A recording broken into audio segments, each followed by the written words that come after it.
Jesus uses great illustrations to teach, but he usually ends up having to explain what he meant anyways. So it's always like, all right, well, I'm going to use an illustration, and then everyone kind of looks around and like, what did that mean? And he always ends up explaining it, which is so helpful. He talks about that he's a good shepherd. Now, as a Christ follower, we are sheep. Okay, you might not like that term, but that's the term. He is the shepherd, we are the sheep. That means that we are loved, protected, cared for, cherished. We are a priority. We are what matters to him.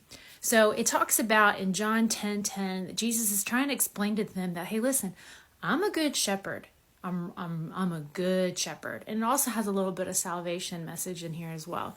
So he talks about this sheepfold. Now, sheepfold is kind of where the shepherd takes the sheep to be protected, like at night. So this could be a cave. This could be an area that's fenced in by branches or stones or something like that. And he has a gate to let the sheep in and out in the day so they can go, eat and drink and all that.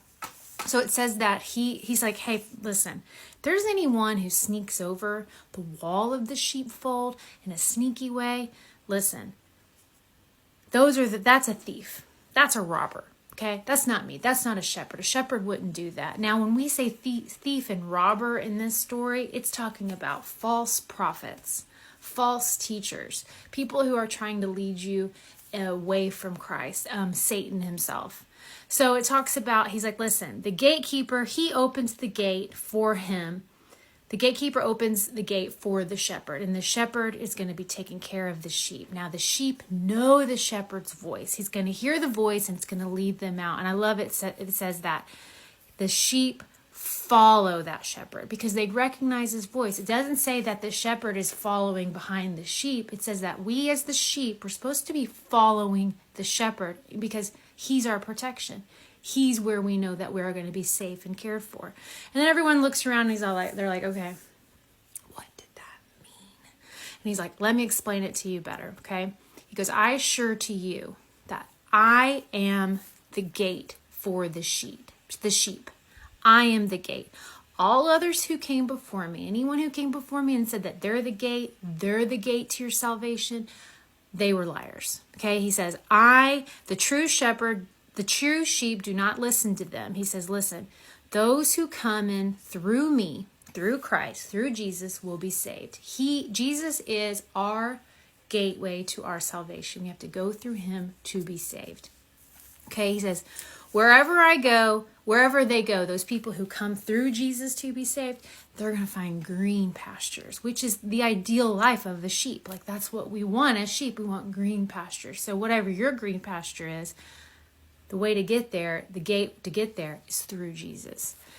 He says the thief's purpose. Now this is important. What is the thief's purpose? Why is the thief even involved in this story? He's like, hey, listen, Satan's purpose, false teachers, their purpose is to steal, kill, and destroy. Steal. If I've had something stolen, it can be my time, it could be my health, it could be something physical in this world. That's the thief. That's not Christ. Steal, kill. If I've had someone die from something that was like, some disease or something, that's the thief. And destroy. If I've had something broken in my heart, brokenness or something destroyed, that's the thief. That's not me, Christ says. Jesus says, my purpose, the reason I'm here, is to give you life, to give it to you more abundantly, a greater, fuller life, he says. Now, that doesn't include stealing, killing, and destroying, does it? But that's what Christ promises.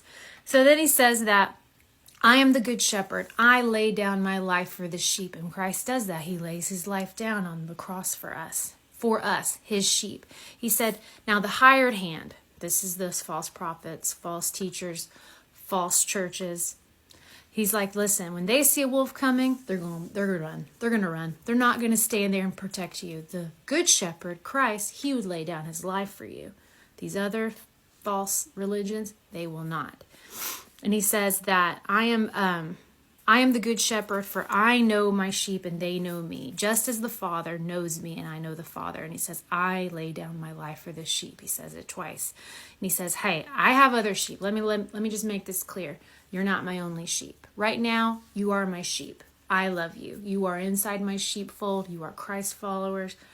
You are my sheep. But guess what? There's people outside of this sheepfold who I am calling. He says, I am calling to them. And I want to bring them in also, these non-Christians. I want to bring them in also. And then they will listen to my voice. And then his goal, his desire here is to have one flock of sheep with one shepherd, which is Christ. He says, the Father loves me because I lay down my life and lay down my life that I may have it back again. That was always the plan, that he will lay down his life, but he will be back again. He will not stay dead. He says, no one can take my life away from me. He says, I lay down my life voluntarily. He lays his life voluntarily. Jesus voluntarily laid down his life. It wasn't the Pharisees' fault. It wasn't Judas's tricks' fault. It wasn't Pilate's fault or Herod's fault. They're the main reason. It says that Jesus lays down his life voluntarily for you, for us, for sin, to pay the price for sin for all time. And it says, for I have the right to lay it down, and when I want to, and guess what? I got the power to take it back again. So I'm laying down, I can die, but guess what? I have the power to come back, to take it back again. For my Father has given me this command. It was always part of the plan. It's always part of the plan. I'm going to die for the sins of the world, but I'm not staying dead. He is risen. Then the people were all like, all right, great talk, Jesus. And they, I'm sure just like people were just smiling and like, okay.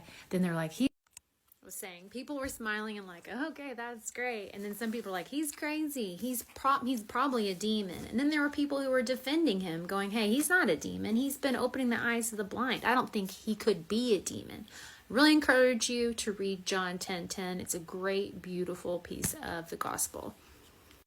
In the next part, he talks about how him and the Father are one.